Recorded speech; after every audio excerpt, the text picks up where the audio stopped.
News 19 Sports Report is sponsored by Lexington Medical Center, #1 hospital in the Columbia metro area.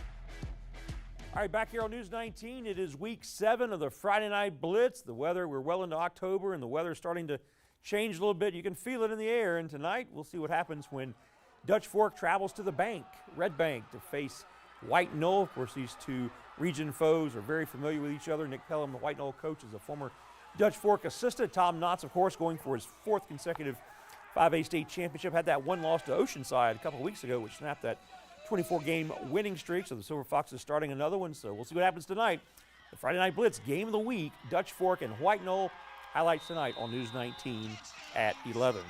Now to the Gamecocks taking on number 11 LSU tomorrow night in Baton Rouge. Yes, a night game in Baton Rouge, so it'll be rocking to be sure. But head coach Shane Beamer says his team will not be afraid of the challenge of facing not only this ranked team, but again, 4 more ranked teams are on the schedule in the next 4 weeks.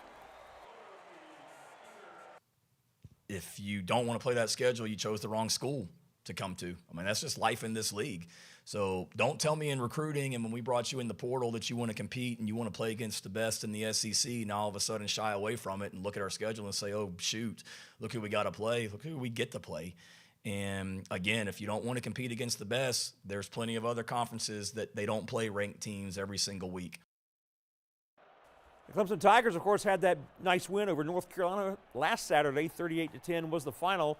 Now they'll be traveling up to Chestnut Hill to face a 1-4 Boston College team, but Clemson Tigers are in no position to be overlooking anybody.